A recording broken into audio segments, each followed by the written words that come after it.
What I'm saying to you is this: did you not have to do what you had to do because of the lack of parts around you? Right. Wasn't that true? Yes. So you can't hold that against MJ? Could not beat LeBron James if he was to face him in the finals. These guys had to team up super teams to beat LeBron James. If you team up with other stars, somebody got to sacrifice. D-Wade sacrificed for LeBron. Kevin Love, but yes, what did LeBron sacrifice? Welcome back to NBA Showdown, the channel where we cut straight through the noise and break down the real conversations shaping sports today. If you are tired of watered-down takes and want to hear the bold truth about the NBA's biggest stars and most controversial debates, you are in the right place. And before we get started, make sure you hit that subscribe button, turn on notifications, and join the family, because here on NBA Showdown, we do not hold back. Today's discussion goes right into one of the most polarizing topics in basketball history. Was it easier to build a super team around Michael Jordan than it has been around LeBron James? Stephen A. Smith, Max Kellerman, and Tracy McGrady have all dropped some heavy statements on this issue, and their words deserve to be unpacked carefully. We are going to go through each point in detail, one by one, and when you really examine the context, a clear picture emerges. LeBron James faced a much steeper climb when it came to building super teams compared to Jordan. This is not just about rings, it is about circumstances, teammates, sacrifices, and the very different environments in which both legends played. By the time we are done, you will understand why so many players had to join forces just to stop LeBron, and why Jordan's road was paved differently. So buckle up, because this script is about to put every piece of the puzzle in place. Stephen A. Smith starts this debate by pointing out something critical. You cannot hold the lack of help against Michael Jordan. What he is really saying here is that Jordan's early struggles were due to a lack of parts around him, and once that support arrived, everything changed. This immediately frames the conversation around fairness. It acknowledges that Jordan, like every star, needed help, but it also puts the responsibility back on context. Nobody blamed Jordan for not winning early, because everyone could see he was doing everything possible without a complete roster. This matters when we compare him to LeBron. LeBron's career, especially in his early Cleveland years, was defined by exactly this kind of issue, a glaring lack of support. But here is the difference. Instead of people excusing it as they did with Jordan, LeBron was often blamed for not carrying those underwhelming Cavaliers teams to championships. The narrative around LeBron has consistently been harsher. When Jordan lost to the Celtics or Pistons in his early years, analysts said he needed more help. When LeBron lost to the Spurs in 2007 or fell short with poor rosters, the narrative shifted to questioning his greatness. That is the double standard Stephen A. is highlighting, even if he frames it through the lens of Jordan. This comment also reinforces the idea that Jordan's era allowed for more patience. He was given years to develop, years to build chemistry with Pippen, and years before expectations of constant championships kicked in. By the time the Bulls were complete, Jordan had the tools. In contrast, LeBron was thrown into expectations from day one. He was supposed to save a struggling Cavaliers franchise straight out of high school. When the roster never delivered, he took matters into his own hands by leaving for Miami, a move that was criticized but necessary. So when Stephen A. says you cannot hold a lack of parts against Jordan, the implication is also that people unfairly did hold it against LeBron. This is why building around LeBron was harder. He was not only tasked with competing against tougher, modern rosters and stacked dynasties, but he also carried the weight of criticism when his front office failed him. The Jordan narrative was shaped by forgiveness until his team was built. The LeBron narrative was shaped by pressure and criticism long before he ever had that chance. That is why Stephen A.'s observation is so powerful, because it uncovers the hidden truth. The environment Jordan enjoyed was fundamentally more forgiving than the one LeBron was thrown into. If you team up with other stars, somebody got to sacrifice. D-Wade sacrificed for LeBron. Kevin Love, but what did LeBron sacrifice? Max Kellerman follows this up by admitting something many fans overlook. On the surface, it might seem easier to build around LeBron. The reasoning is simple. LeBron's versatility, his ability to score, facilitate, rebound, and defend at a high level, makes him a dream for team construction. He can fit into virtually any system, he can elevate role players, and he can carry the load of multiple positions. From the outside looking in, it feels like if you have LeBron, you can just drop in almost any talent around him, and the team will thrive. But what Kellerman is really pointing out is that appearances are deceiving. Yes, LeBron's game makes him adaptable, but that adaptability also created unique challenges. Because he can do everything, front offices often lean too heavily on him to do everything. Instead of surrounding him with perfect fits, organizations assumed he could cover up flaws, and that left him carrying a disproportionate burden. In Cleveland's first run with LeBron, the supporting cast was not even close to championship caliber. The best sidekick he had for years was Mo Williams, a decent player, but nowhere near the level of Scottie Pippen. Miami only worked because LeBron LeBron himself forced the creation of that super team. It was not something naturally built by management. On the surface, building around LeBron is easy. In reality, it demands precision, chemistry, and sacrifices from others that are not always easy to match. His dominance as a ball handler meant other stars had to shift roles. His need for shooters meant spacing was crucial, and his high basketball IQ meant he saw flaws in rosters before anyone else. That made him both the easiest and hardest star to build around. Easy because he could mask weaknesses, hard because if you did not construct the roster properly, the shortcomings would eventually get exposed in the playoffs. Jordan's situation was different. He was a pure scorer and competitor, and when Chicago gave him Pippen, the fit was seamless. LeBron's all-around game, by contrast, required careful calibration. That is what Kellerman is really saying when he emphasizes appearances. It may look easier to build around LeBron, but the reality is far more complex. And that complexity is why LeBron's path was harder. He was too versatile for his own good, and that meant organizations often underestimated how perfectly they needed to build around him. First of all, I understand why on the surface someone would say LeBron is easier to build a team around. Kellerman then digs into Jordan's first true partnership with an all-star, Scottie Pippen, and makes an important observation. Pippen benefited immensely from playing against Jordan every day in practice. This statement might sound like a compliment to Jordan, but it also reveals the structural advantage he had that LeBron did not. Jordan not only got his all-star in Pippen, but that all-star's growth was accelerated by being sharpened directly by Jordan himself. This created a dynamic where both players rose together, building a synergy that became the foundation of a dynasty. LeBron never had this kind of luxury in Cleveland. He did not have a young co-star who developed alongside him from the early stages. He was surrounded by veterans who were not good enough or by role players who could not rise to all-star status. Pippen's rise is a perfect example of timing and circumstance working in Jordan's favor. The Bulls drafted him, Jordan toughened him, and soon they had a duo that meshed perfectly. For LeBron, there was no equivalent. His first true co-star did not arrive until he went to Miami and teamed with Wade and Bosh. But by that point, the narrative was that he had to leave Cleveland to chase help rather than grow with it naturally. The Pippen factor cannot be overstated. He was not just an all-star, he became one of the greatest defenders in history and an essential piece of every Bulls championship. Jordan's intensity pushed him, but the Bulls front office also had the foresight to draft and develop him. This combination of front office support, Jordan's competitive fire, and Pippen's talent gave Chicago a partnership that became unstoppable. LeBron, meanwhile, had to create partnerships on the fly. Kyrie Irving eventually became that kind of co-star in his second Cleveland stint, but that was years into his career. In his formative years, the years that defined public perception, LeBron never had a Pippen. That is what makes this quote so important. It shows that Jordan had structural support and organic growth with a teammate, while LeBron had to fight uphill battles without that same foundation. Building a super team was not only harder for LeBron, it was often delayed by front office incompetence, something Jordan never truly faced once Pippen came into his own. Jordan's a scorer, yeah, you're right.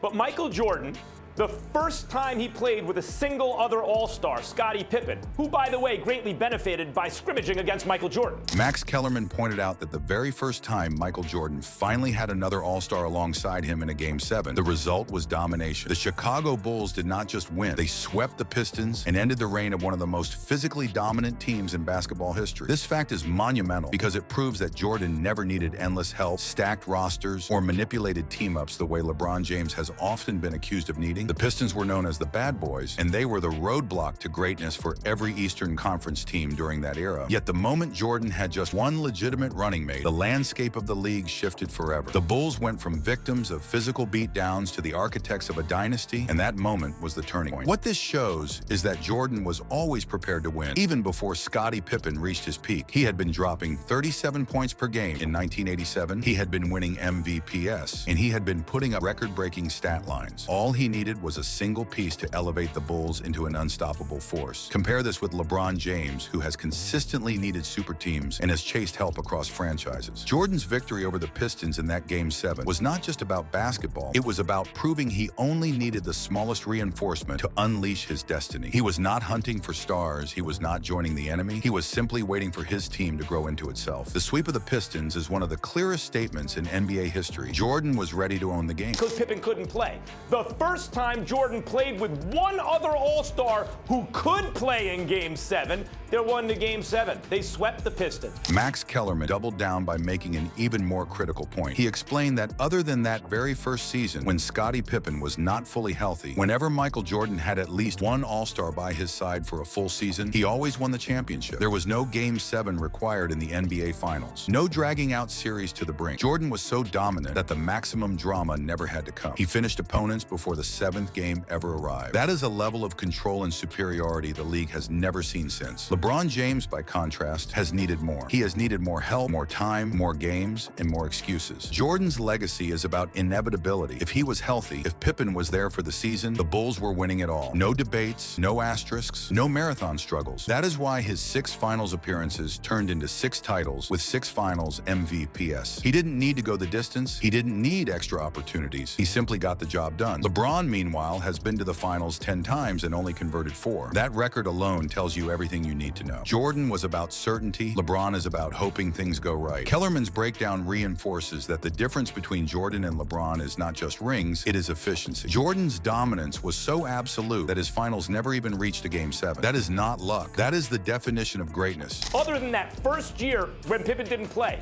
when he played a full season and played with at least one other All-Star, didn't win the championship in under 7 games. He didn't need as much as everyone says. In another powerful point, both Max Kellerman and Tracy McGrady highlighted that Jordan did not link up with some pre-established superstar to chase glory. He developed his partner, Scottie Pippen, into an All-Star. Pippen became one of the top 50 players of all time and one of the greatest perimeter defenders the game has ever seen. But that development did not happen overnight. Jordan helped raise Pippen's competitive edge and shaped him into the perfect complement for the Bulls dynasty. This is a crucial distinction because people often try to undermine Jordan by saying he had Pippen. Yes, he did, but Pippen was not handed to him as a polished superstar. Jordan endured years of carrying the franchise until Pippen matured into that role. Contrast that with LeBron James, who deliberately sought out already established Hall of Fame caliber teammates. He joined Dwayne Wade and Chris Bosh in Miami, later teamed up with Kyrie Irving and Kevin Love in Cleveland, and then with Anthony Davis in Los Angeles. LeBron has always searched for finished products. Jordan never did that. His loyalty to Chicago and his willingness to build greatness from within separates him from the modern blueprint of ring chasing. Tracy McGrady's words emphasize that Jordan's partnership with Pippen was not about linking up. It was about molding a teammate into greatness. That makes Jordan's run even more impressive because he did not just ride alongside stars, he created them. Pippen's transformation under Jordan's shadow gave Chicago the defense, versatility, and leadership that allowed 6 titles to happen. This proves once again that Michael Jordan was not just a great player, he was the architect of greatness for everyone around him. Up with one All-Star, he never who back. became I'm top just saying 50 this idea of Jordan all needed time. more, right? Who became top 50 of all time, one of the best perimeter defensive Dwayne players Wade? in history. When Tracy McGrady said that if you team up with other stars, then somebody has to sacrifice, he was exposing the uncomfortable truth about the careers of modern superstars, especially LeBron James. He pointed directly to Kevin Love, pointing out that Love was the one forced to sacrifice for LeBron, while LeBron never truly sacrificed for anybody. And that single observation is massive because it highlights one of the biggest differences between Michael Jordan and LeBron James. Jordan never forced players to shrink themselves or completely abandon who they were. Jordan demanded excellence, but he wanted you to bring your best self, not dim your light so his could shine brighter. On the other hand, LeBron created systems where his teammates had to give up parts of their games just to fit around him. Think about Kevin Love. Before teaming up with LeBron in Cleveland, Love was a superstar in Minnesota, averaging monster numbers, 26 points, 12 rebounds, dominant double-doubles every single night. He was the centerpiece of his franchise. But once he joined LeBron, he was reduced to a third option, relegated to standing on the perimeter and stretching the floor while LeBron orchestrated everything. That was not a natural sacrifice. It was a forced adjustment. And Tracy McGrady nailed it. That was not LeBron sacrificing. That was Kevin Love shrinking for the sake of LeBron's system. Now compare that to Michael Jordan. When Scottie Pippen came into his own, Jordan did not ask him to become less. He didn't demand that Pippen give up his playmaking or his defense. Instead, Jordan encouraged him to elevate, to expand, to become the perfect complement. There was no diminishing of Pippen's greatness. He grew into an all-time great defender and a vital offensive weapon, not because he had to erase parts of his game, but because Jordan's leadership allowed his talent to flourish alongside his own. LeBron's model of team building has always been centered around him being the system. That is why stars like Chris Bosh, Dwayne Wade, and Kevin Love had to make sacrifices. Their careers were reshaped, their identities altered just to fit into LeBron's gravitational pull. And while it produced success, it also created resentment because sacrifice in this sense was not about collective growth, but about submission. Jordan's teammates elevated because of his fire. LeBron's teammates reduced themselves because of his control. That is the difference Tracy McGrady was pointing out, and it is a damning critique of LeBron's so-called greatness. If you team up with other stars,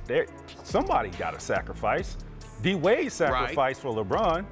Kevin Love, But yes, what did LeBron sacrifice? Stephen A. Smith captured the essence of the LeBron era when he said sacrifices are when you don't want to do something, but you're willing to do it for the better whole. He then delivered the hammer. LeBron James has always been LeBron, while other people had to change roles they may have not wanted to take because of him. That is the most cutting critique of LeBron James as a leader. It means that while LeBron demanded sacrifice from others, he never truly sacrificed himself for the greater good of the team. This is where the conversation about leadership becomes unavoidable. Jordan made everyone around him elevate their game by pulling them into his orbit, but he didn't force them to abandon their strengths. He demanded greatness, but his demands were rooted in pushing teammates to rise higher. LeBron's way was different. He made sure the system was built entirely around his style of play, and that meant stars had to reshape themselves. Chris Bosh went from a 24-10 monster in Toronto to a third-option spot-up shooter in Miami. Kevin Love went from being the face of the Timberwolves to a floor spacer in Cleveland. Even Dwayne Wade had to reduce his role, something almost unthinkable given Wade's dominance before LeBron arrived. And this is exactly what Stephen A. Smith was talking about. LeBron stayed LeBron, never altering his game, never shrinking his role. The sacrifice always came from others. True leadership is not about forcing everyone else to bend to your will. It is about adjusting yourself at times for the collective. That is what makes Jordan the greater leader. He carried the scoring load, but he also allowed Scottie Pippen to become the defensive general. He allowed teammates like Horace Grant, John Paxson, and Steve Kerr to shine in their moments without suffocating them. LeBron never gave up control. That is why people like Stephen A. Smith point out this difference so strongly. It exposes the selfish undercurrent in LeBron's leadership style. He wanted the numbers, he wanted the ball, he wanted the spotlight, and everyone else had to adapt. That is not sacrifice, that is domination disguised as teamwork. And it is exactly why Jordan's leadership will always be more revered than LeBron's. Point is, LeBron James always preferred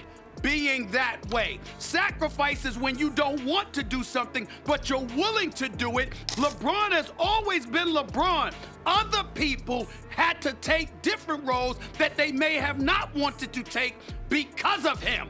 Max Kellerman's statement is as simple as it is devastating for the LeBron argument. He said history shows it is easier to build an unbeatable team around Michael Jordan than LeBron James, and that once Jordan had something to work with, he never lost. That is the ultimate difference between the two. Jordan's greatness was not conditional. Once he had an all-star caliber teammate in Pippen and a competent supporting cast, he never lost in the NBA Finals. 6 trips, 6 wins, 6 Finals MVPs. The story is closed. The record is untouchable. LeBron, on the other hand, has lost 6 times in the finals, despite always having all-star teammates. He had Wade and Bosh in Miami. He had Kyrie Irving and Kevin Love in Cleveland. He had Anthony Davis in Los Angeles. Yet he still came up short repeatedly. That shows you the glaring gap between the two. Jordan made his teams unbeatable. LeBron, no matter the help, always left the door open for failure. What Max Kellerman highlighted is that Jordan was the ultimate finisher. Once the Bulls were built properly around him, the dynasty was inevitable. There was no drama, no excuses, no collapsing in the biggest moment. Jordan delivered every single time. LeBron cannot say the same. He has been swept in the finals. He has blown opportunities. He has been exposed against teams that Jordan would have conquered. This is why Kellerman's point is devastating. It proves Jordan was not only the better player, but also the easier superstar to build around. You gave him one all-star and solid pieces, and he guaranteed championships. LeBron needed multiple all-stars, elite role players, and still managed to fall short. That is why Jordan's legacy is forever untouchable, and why LeBron's will always carry an asterisk of failure. History shows it's easier to build an unbeatable team around Michael Jordan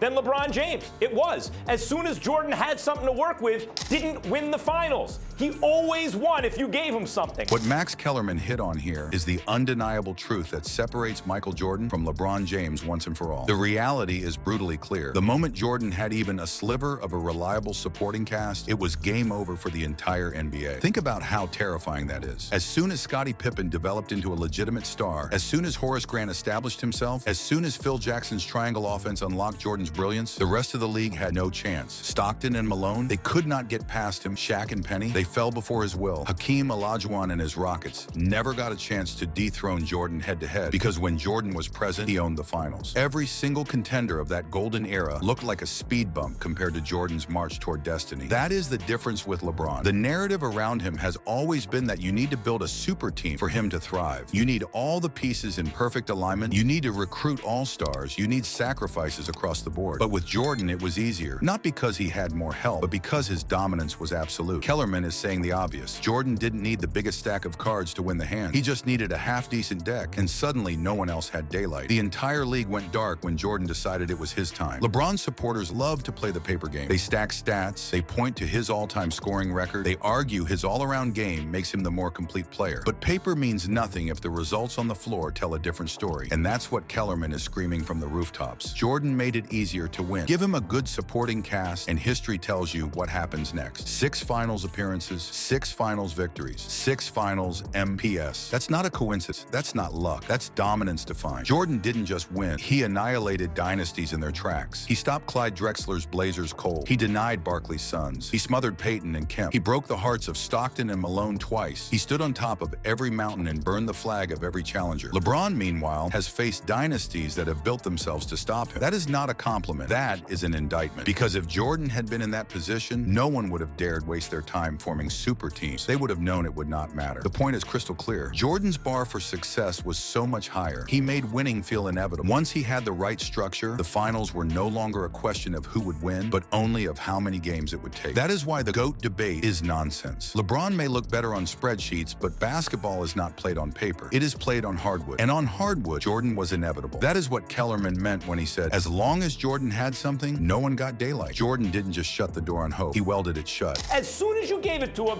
it was a wrap for the rest of the league. That goes for Malone and Stockton. That goes for Shaq and Penny. That goes for Olajuwon and all his guys. As Jordan had something, no one got daylight. It didn't take as much to build, like paper it looks like it's LeBron, but the reality is it's actually easier to build a winner around Jordan. Tracy McGrady raises one of the most critical turning points in modern NBA history. Why did Kevin Durant, one of the most talented scorers in basketball history, leave Oklahoma City and run to Golden State? The answer is chilling. LeBron James. Durant himself admitted it. McGrady is right. Durant joined a 73-9 Warriors team, not because he simply wanted to play beautiful basketball, but because LeBron James had created an environment where the only way to beat him was to completely stack the deck. But let's think about what this really says about LeBron. If you are the so-called greatest of all time, why would your rivals feel like they needed to recruit an MVP just to compete with you? That doesn't scream dominance. That screams that you are only great when you are forcing others to overcompensate. With Jordan, it was different. No player looked at him and said, I need to run to another dynasty to beat him. No superstar abandoned ship in Jordan's era to team up with rivals just to survive. Players like Ewing, Malone, Barkley, Drexler, they went down fighting. They wanted to test themselves against the best. They wanted the smoke. LeBron's aura, on the other hand, made opponents say, I cannot do this alone. That is not reverence. That is fear of failure. Durant joining a 73-win team proved how LeBron altered the NBA landscape, but it also exposed something deeper. LeBron could not win consistently unless he too built super teams. Think about it. He went to Miami and needed Wade and Bosh. He returned to Cleveland but demanded Kevin Love, Kyrie Irving. Then he ran to Los Angeles and waited for Anthony Davis. Everywhere he has gone, he has required an army. Jordan never begged for reinforcements. He trusted in his willpower and demanded his teammates rise with him. He made players better. He elevated Scottie Pippen into a Hall of Famer. He turned role players into legends of moments. Kerr, Paxson, Armstrong. He created champions. LeBron, by contrast, sought champions to carry with him. There is a huge difference between being the reason others rise and being the reason others feel forced to leave their own thrones. So yes, KD joined the Warriors because of LeBron, but the fact that McGrady highlights this proves that LeBron's GOAT case cracks under scrutiny. Jordan never inspired super teams. He inspired enemies to fight to the bitter end. That's what makes him the true god of basketball. But why did KD go and join a 73 team? Because LeBron. Thank you. Because of LeBron James. Here, McGrady doubles down. Durant, the Warriors, and other challengers felt like they had no chance against LeBron James unless they built nuclear weapons. They needed super teams. They needed overwhelming firepower. On the surface, that sounds like praise for LeBron, but it is actually a backhanded compliment. Because here's the truth. If you need a super team to beat someone, that means the player himself cannot consistently dominate without one too. And that's exactly what happened with LeBron. He needed Wade and Bosh. He needed Kyrie and Love. He needed AD. The symmetry is almost laughable. The reason Jordan never had this problem is because no one ever beat him once he was fully armed. He did not lose in the finals. He did not need to chase rings. He did not need to switch teams and beg other stars to sacrifice. He simply stood in Chicago, demanded greatness, and delivered it every single time. That is why players feared him. That is why his shadow still towers over the game. LeBron, on the other hand, has turned the NBA into an arms race. His presence forced Durant and the Warriors to become nearly unbeatable. Yet even when they did, what did it show? That LeBron's greatness was not enough alone. That his reign reign was not absolute, that his GOAT case is built on shaky ground compared to the rock-solid foundation of Michael Jordan. McGrady is right. They had to team up to beat LeBron, but the difference is Jordan never let it get to that point. He killed hope before it could manifest. LeBron gave his opponents the chance to believe that if they recruited enough, they could win. That gap between inevitability and possibility is exactly where Jordan separates himself from LeBron forever. Could not beat LeBron James if he was to face him in the finals. These guys had to team up super teams to beat LeBron James. And there it is. The debate always circles back to this truth. Michael Jordan made winning inevitable. Max Kellerman, Tracy McGrady, Stephen A. Smith, they all in their own way spell it out. Jordan's presence killed dynasties before they even blossomed. LeBron's presence forced them to form. Jordan inspired men to rise. LeBron inspired men to recruit. Jordan never sacrificed because he was the sacrifice. He gave everything, every drop of blood, sweat, and willpower, and walked away flawless in the finals. LeBron has chased, joined, demanded, and still fallen short. This is not about disrespect. This is about reality. LeBron James is an all-time great. He is number 2. But there is no world, no timeline, no argument that puts him above Michael Jordan. Jordan was the standard. Jordan is the standard. And Jordan will forever remain the standard.